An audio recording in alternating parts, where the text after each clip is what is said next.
Everybody, this is Mark Walker, Head of Member Services at I4CP, giving you a quick rundown of last week's Talent Acquisition Weekly Standing Call.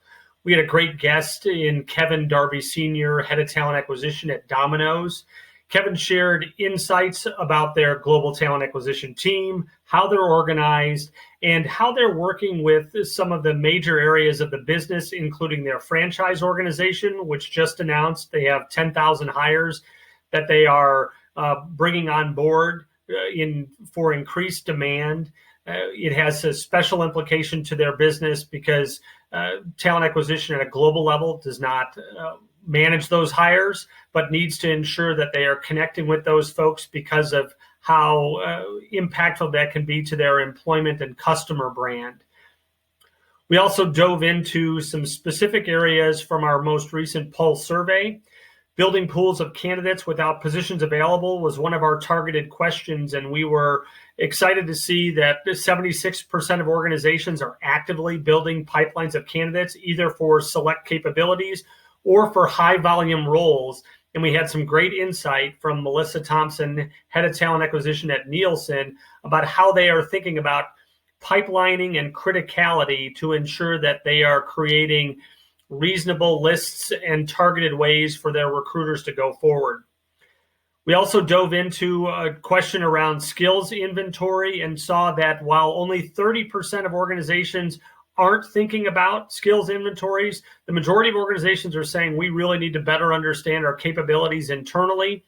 Shannon Nicoletti from Clariant gave a great example of as they move forward in shifting their products to manufacturing essential services, they needed to build a plan around contingency for their production lines.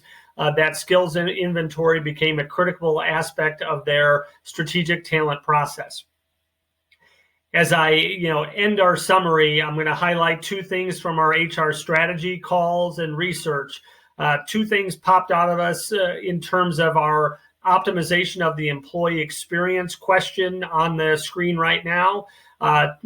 One of the data points was really around how there is as significant of an emphasis by senior leaders on cultural health as financial health. And then secondarily, that we are seeing a trend toward rewarding leaders for their ability to drive healthy cultures. We had a couple of great examples in last week's HR strategy call from the head of HR from AT&T, Scott Smith, and from Michael Ficaro, the head of HR from MasterCard. Awesome in terms of the resources that we're being able to bring available to not only the I4CP member network, but beyond. I encourage you to check out this resource site. Included in here are a variety of next practices, as well as some discussion threads on just-in-time questions from a variety of functions across HR. This week, we have an exciting week with guests from Adobe, Amazon, and beyond in our weekly functional calls. I encourage you to participate, ask questions, and engage with us. I look forward to our one-to-one interactions, and above all else, I hope that you are staying healthy.